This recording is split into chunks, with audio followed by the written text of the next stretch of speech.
मित्रों, आज हमारा देश जात धर्म मजहब के नाम पर बट रहा है, कहीं टूट रहा है, कहीं युद्ध हो रहा है, कहीं भीषण संघर्ष हो रहा है।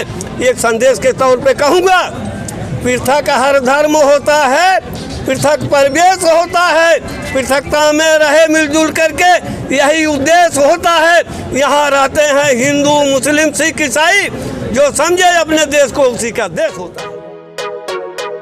जी, मेरा नाम फूलचंद यादव है, प्रतापगढ़ उत्तर प्रदेश से आता हूँ।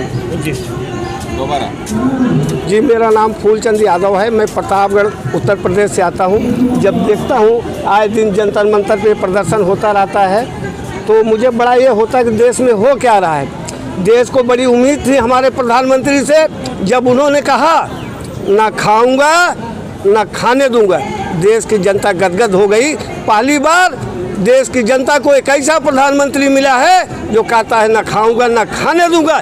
लेकिन प्रधानमंत्री जी कहते हैं ना बोलूँगा ना बोलने दूंगा, चाहे वो बेटियों का मामला हो, चाहे मणिपुर के अहिंसा का मामला हो। सोचिए, जिस महिला के साथ बर्बरता हुई, उसका पति कारगिल युद्ध में अपने प्राण की बाजी लगा करके देश की शान बचाया। आज हमारे देश के ही लोग वो गंदे उसकी बहू के साथ अत्याचार करते हैं, और हमारी सरकार गूंगी और बहरी होकर के देख रही है। किसी ने कहा है, धरा की लाज वीरों के पराक्रम पर टिकी होती है, धरा की लाज वीरों के पराक्रम पर टिकी होती है, कण कण में इनके समर्पण की इबादत छिपी होती है। जरा गौर से देख लेना भारतवासियों, तिरंगे की तरफ, उनके तिरंगे पर शहीदों की इबादत लिखी होती है। तो मित्रों, आज यही अगर कोई बोल रहा है तो उसे बोलने नहीं दिया जाएगा, न खुद बोलेंगे न दूसरे को बोलने देंगे। प्रधानमंत्री हमने इसलिए चुना था, हमारे देश की बेटियां सुरक्षित होंगी, हमारी सीमा सुरक्षित होगी, हमारे जवान सुरक्षित होंगे, हमारे किसान सुरक्षित होंगे, सब सुरक्षित होंगे। लेकिन पता चलता है सब कुछ ठीक चल रहा था, 6 महीने से प्रधान जी क्या हो गया है। हमने प्रधानमंत्री चुना था या वास्को डिगामा दूसरा चुना था, पूरी दुनिया में भ्रमण करते रहेंगे, देश के लिए क्या करेंगे। देश में लोग जब अपने हक अधिकार की बात करेंगे तो उन्हें उड़ा के बंद किया जाएगा, ईडी सीबीआई लगा दिया जाएगा, कहीं न कहीं कुछ न कुछ घपला जरूर कर दिया जाता है। आज प्रधानमंत्री जी के पास ये सूचना पहले थी, मणिपुर में इतने बीभत्स, इतने बड़े पैमाने पर ये मैतेई और कुकी समाज के लोग लड़ रहे हैं, झगड़ रहे हैं, हत्या हो गई, जिसमें 5000 से ज़्यादा लोग शरणार्थी बन करके शिविरों में अब जीवन किया, 200 लोग जो है मारे जा चुके हैं। इतना कहने में क्या जाता था भाइयों। अरे वहाँ की राज्य सरकार देखती, डीएमएसपी देखते। आज हमारे अगर योगी बाबा होता, सच में बुलडोजर तैयार होता और इनकाउंटर हो गया होता। हमें तो मुख्यमंत्री, प्रधानमंत्री मजबूत चाहिए, देश मजबूत चाहिए। मोदी जी ने तो लेकिन कहा कि जो भी दोषी है उनको बख्शा नहीं जाएगा। जब संसद भवन शुरू हुआ, सेशन शुरू हुआ, उसके बाद तुरंत उन्होंने आके एक प्रेस कॉन्फ्रेंस करी, उसमें कहा उन्होंने कि नहीं बख्शा जाएगा दोषियों को, दोषी को नहीं बख्शा जाएगा। प्रधानमंत्री जी, आपकी बात हृदय से सम्मान के योग्य है, लेकिन ये पहले भी तो हो सकता। 4 मई से हमारा हिंदुस्तान का जो एक अभिन्न मणिपुर है, भारत का एक राज्य है जहां पर डबल इंजन की सरकार है, तब भी आपको सूचना मिली थी इमरजेंसी सायरन के रूप में कि इसे कंट्रोल करिए। वहां के मंत्री आर के राजन का मकान फूंक दिया गया, आह्वान किया गया, 10-10 विधायक आकर के दिल्ली में कहते हैं मणिपुर की यह स्थिति है। लेकिन हमारे प्रधानमंत्री जी कहते हैं चुप रहो, ना मैं बोलूँगा ना मैं बोलने दूंगा। बेटियों के मामले में आवाज़ उठाई जाने लगी, किसानों के मामले में आवाज़ उठाई गई, लेकिन हमारे प्रधानमंत्री जी कहीं बोलने का नाम नहीं लिए।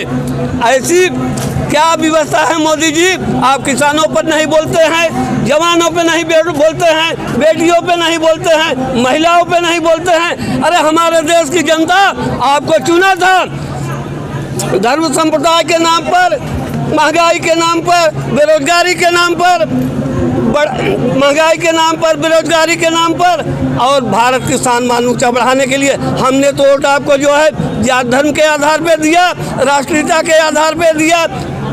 जो राष्ट्रभक्ति की भाव आपने कहा कि राष्ट्रहित में है, वोट फॉर इंडिया जब आप बोला करते थे, तो हमने कहा ये तो बहुत अच्छी बात है, उस पर वोट आपको दिया गया। लेकिन आपको हो क्या गया है, देश को 140 करोड़ जनता ये जानना चाहता है सभी, आपको हो क्या गया है कि ना आप बोलते हो ना बोलते हैं।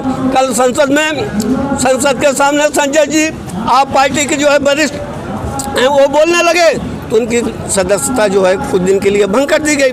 तो आप ऐसा क्यों करते हैं? अभी यहाँ कोई अपनी आवाज़ उठाएगा, आप उठाकर उनसे बंद कर देंगे, उसके पीछे ईडी सीबीआई लगा दिया जाएगा, धरना प्रदर्शन करेंगे, ईडी सीबीआई लगेगी, 4 लट लगेगी।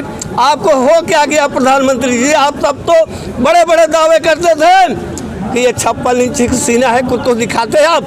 आज वो भी इसी पहली बार जब मैं आया था इस धरना प्रदर्शन पर, तो यहाँ पहलवान बेटियाँ धरना प्रदर्शन कर रही थी, बहुत बड़ी बात नहीं थी। आम जनता ने कहा 28 तारीख को आप नए संसद का उद्घाटन कर रहे हैं, आपको इतना तो कहना था, आप भारतवर्ष की बेटी हो, तुम चल करके संसद में बैठो, जो तुम्हारी समस्या है देख लिया जाएगा। ये बवाल तो नहीं होता, पुलिस द्वारा बर्बरता नहीं होती उन बेटियों के साथ। वो भी मायूस होकर के कानून के इंतजार में है, न्याय के इंतजार में है कि हमें न्याय मिलेगा। प्रधानमंत्री जी मुँह खोलो, मैं आग्रह करता हूँ 140 करोड़ जनता की तरफ से कि देश हित हो, लोगों को रोजगार कुछ दे दो। रोजगार जो थे वो काफ़ी छिन गए हैं। लोग फूलचंद जी एक बात बताइए, 2024 को किस तरह से देखते हैं फिर? भाई साहब, जिसका नाम बड़ा होता है वही बड़ा होता है। रामचरितमानस में जब परशुराम राम का संवाद होने लगा तो मर्यादा पुरुषोत्तम राम बोले कि हे परशुराम जी, जिसका नाम बड़ा होता है वही बड़ा होता है। आप एनडीए हैं, इधर इंडिया है। इंडिया से तो न पाकिस्तान जीत सकता है, न अमेरिका जीत सकता है, न कोई और जीत सकता है, तो एनडीए क्या जीतेगी?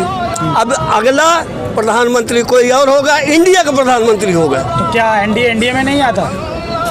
वो जो इनका 38 दलों का गठबंधन है वो इंडिया है, जो 26 दलों का गठबंधन है वो इंडिया है।